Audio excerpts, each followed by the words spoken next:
श्री गणेशाय नमः।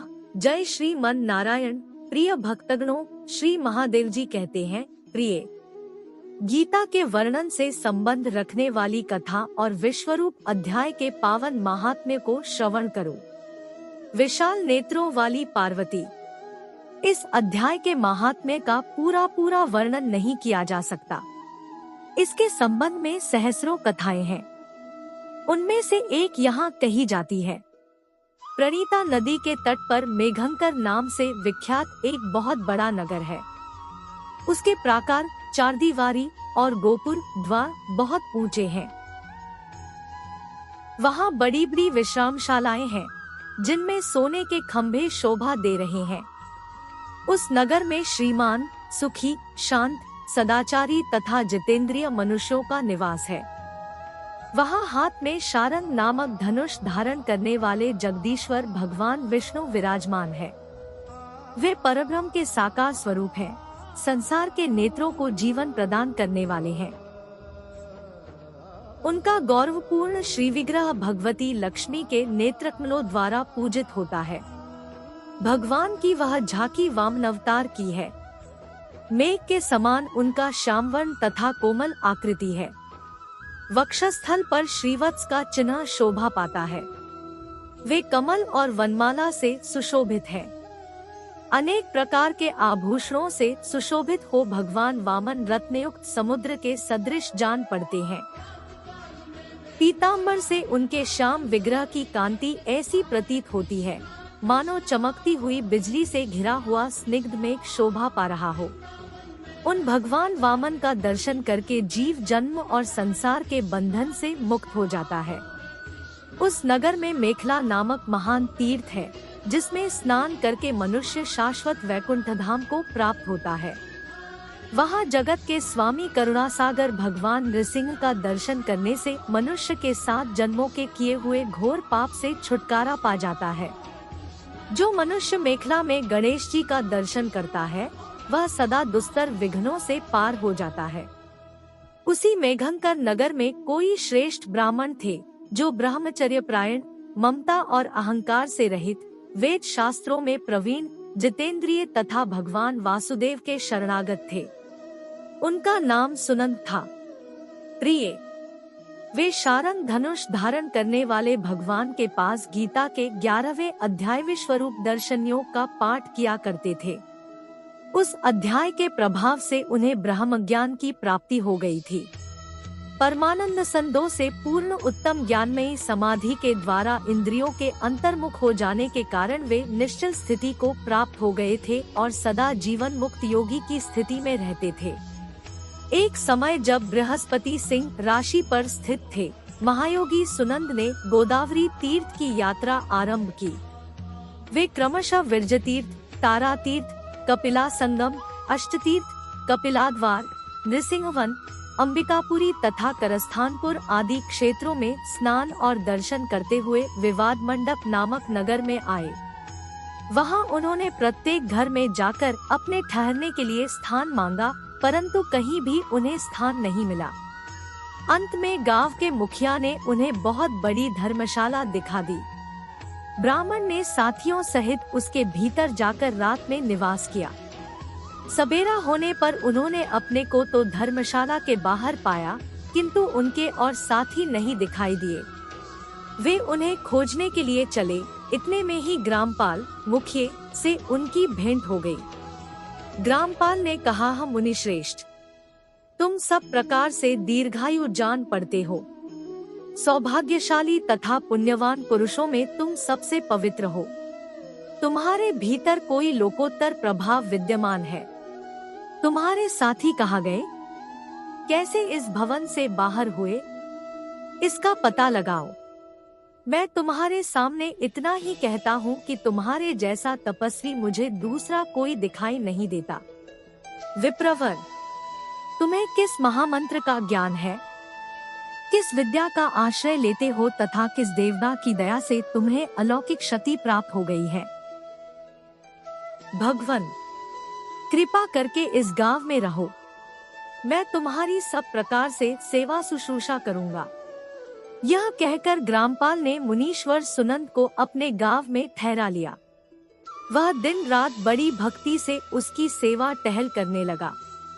जब 7-8 दिन बीत गए, तब एक दिन प्रातःकाल आकर वह बहुत दुखी हो महात्मा के सामने रोने लगा और बोला, हाय, आज रात में राक्षस ने मुझ भाग्यहीन को बेटे को चबा लिया है। मेरा पुत्र बड़ा ही गुणवान और भक्तिमान था।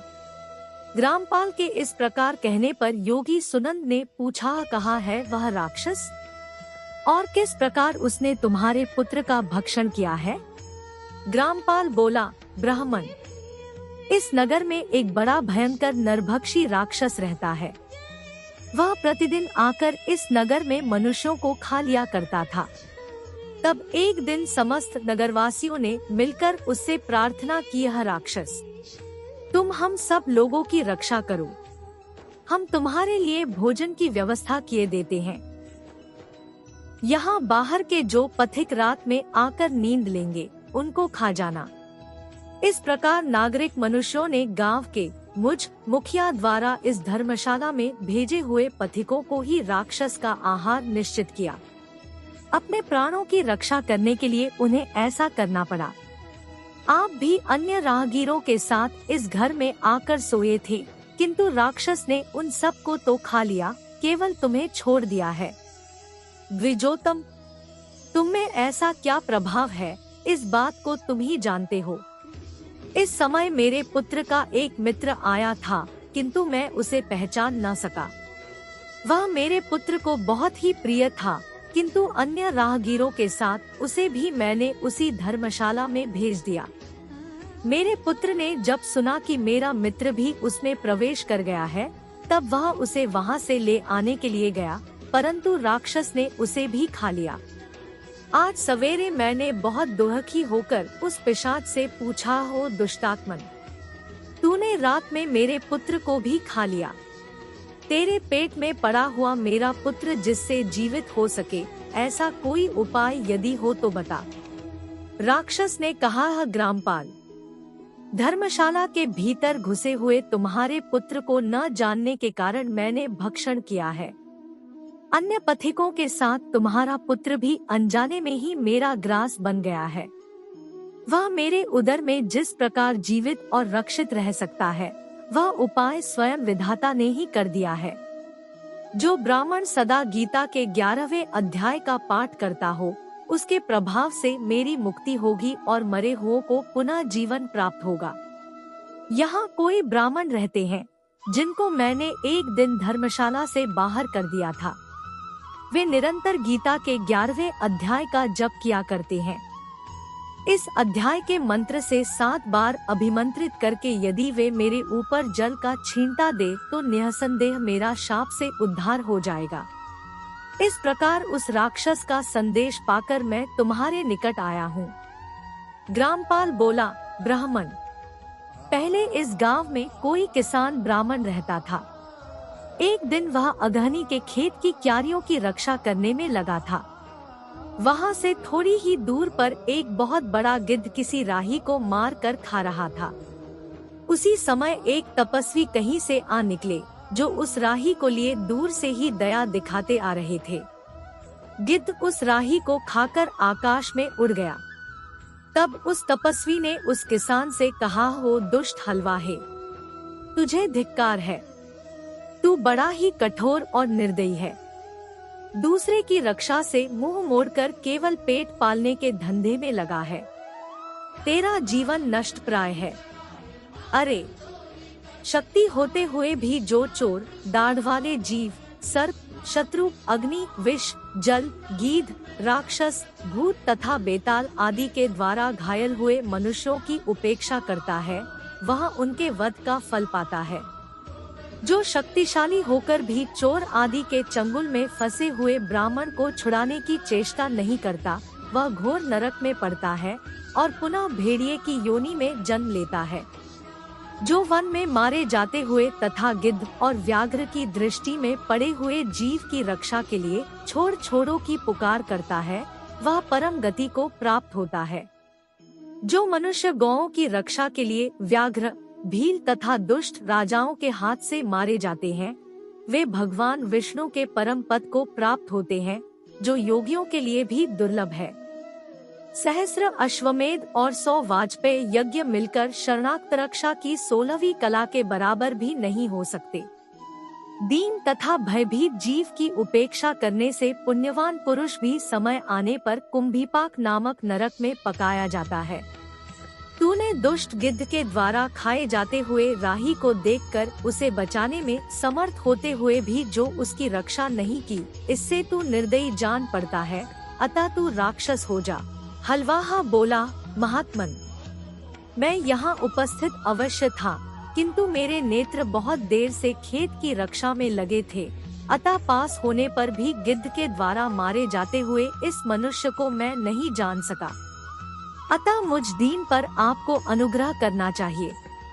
तपस्वी ब्राह्मण ने कहा, जो प्रतिदिन गीता के 11वें अध्याय का जप करता है, उस मनुष्य के द्वारा अभिमंत्रित जल जब तुम्हारे मस्तक पर पड़ेगा, उस समय तुम्हें शाप से छुटकारा मिल जाएगा। यह कहकर तपस्वी ब्राह्मण चले गए और वह हलवाहा राक्षस हो गया। अतः द्विजश्रेष्ठ, तुम चलो और 11वें अध्याय से तीर्थ के जल को अभिमंत्रित करो, फिर अपने ही हाथ से उस राक्षस के मस्तक पर उसे छिड़क दो।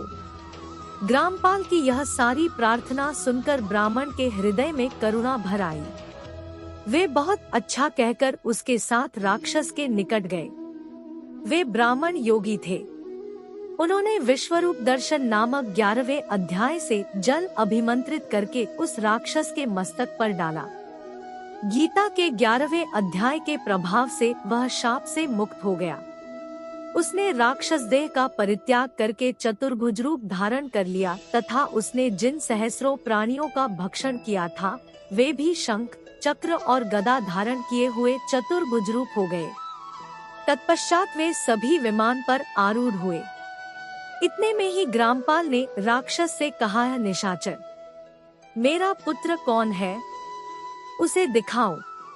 उसके यूं कहने पर दिव्य बुद्धि वाले राक्षस ने कहा, ये जो तमाल के समान श्याम, 4 भुजाधारी, माणिक्यमय मुकुट से सुशोभित तथा दिव्य मणियों के बने हुए कुंडलों से अलंकृत है, हार पहनने के कारण जिनके कंधे मनोहर प्रतीत होते हैं, जो सोने के भुजबंदों से विभूषित, कमल के समान नेत्र वाले, स्निग्धरूप तथा हाथ में कमल लिए हुए हैं और दिव्य विमान पर बैठकर देवत्व के प्राप्त हो चुके हैं, इन्हीं को अपना पुत्र समझो।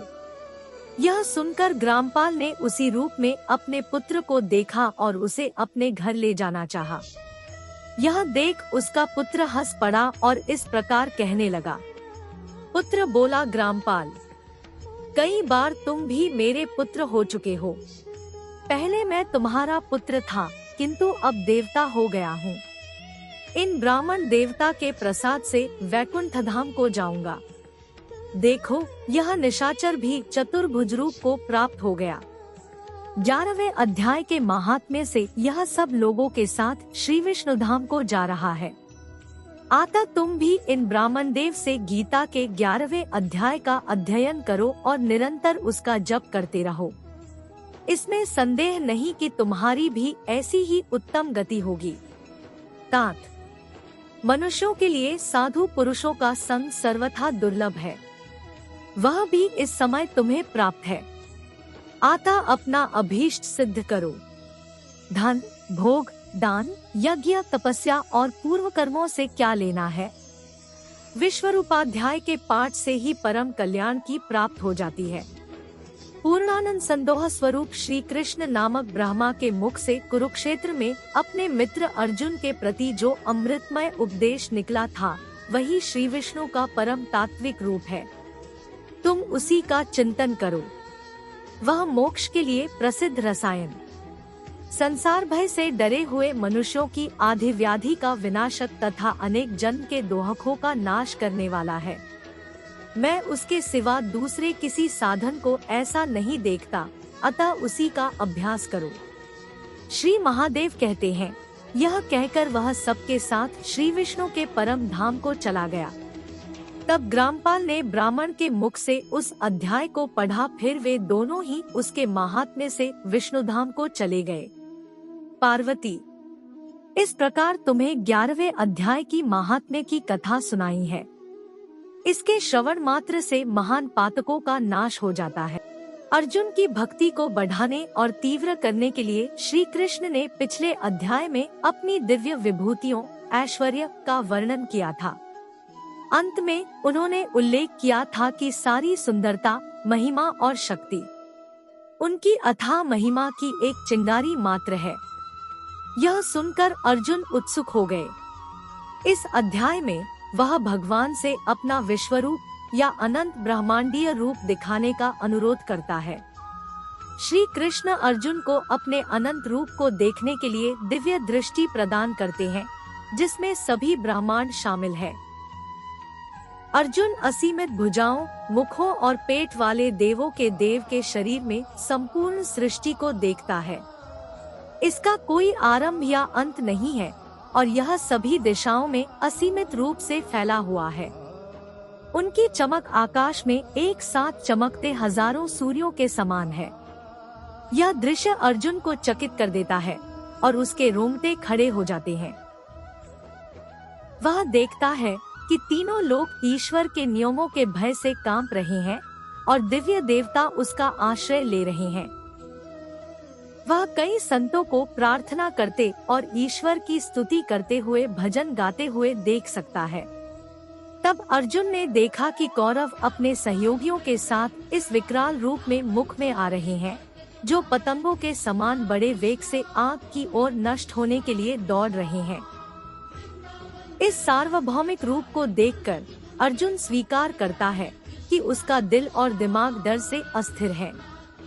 यद्यपि रूप से भयभीत होकर अर्जुन भगवान के इस लुभावने रूप की पहचान जानना चाहता है, जिसका उसके शिक्षक और मित्र श्री कृष्ण से कोई समानता नहीं है। भगवान घोषणा करते हैं कि काल के रूप में वे तीनों लोगों के संहारक हैं। उसने पहले ही कौरव योद्धाओं को नष्ट कर दिया है और पांडवों की जीत निश्चित है। अतः अर्जुन को अब भयभीत नहीं होना चाहिए। उसे बस उठना चाहिए और लड़ना चाहिए। अभिभूत होकर अर्जुन भगवान की स्तुति करना शुरू कर देता है, जो अपने अनंत रूपों में पूरे ब्रह्मांड में व्याप्त है और उनके भव्य रूप को कई बार नमस्कार करता है। वह श्री कृष्ण को एकमात्र मानव समझकर अज्ञानतावश किए गए किसी भी अपराध या अनादर के कृत्य के लिए उनसे क्षमा भी मांगता है। तब अर्जुन भगवान से उनकी कृपा की याचना करते हैं और उनसे एक मनभावन रूप धारण करने का अनुरोध करते हैं। तब श्री कृष्ण अपने 4 भुजाओं वाले रूप में प्रकट होते हैं। प्रत्येक भुजा में गदा, चक्र, शंख और कमल का फूल रखते हैं। इसके तुरंत बाद उन्होंने आकर्षक श्री कृष्ण के अपने सौम्य और प्रेमपूर्ण 2 शस्त्र रूप को फिर से शुरू किया। फिर वह अर्जुन से कहते हैं कि उनसे पहले किसी ने भी भगवान को इस आदिम ब्रह्मांडीय रूप में नहीं देखा है। जो लोग वेदों का अध्ययन करते हैं, कठोर तपस्या, दान या अग्नि यज्ञ आदि करते हैं, उन्हें भी यह अवसर नहीं मिलता है। केवल अर्जुन के समान अनन्य भक्ति से ही कोई ईश्वर को देख सकता है, उसे जान सकता है और उसके साथ योग या मिलन प्राप्त कर सकता है। बोलिए जय श्री कृष्णा। आज की आपको यह वीडियो कैसी लगी? अगर वीडियो अच्छी लगी हो तो वीडियो को लाइक, शेयर और चैनल को सब्सक्राइब कर कमेंट में जय हरि विष्णु लिख दीजिएगा। धन्यवाद।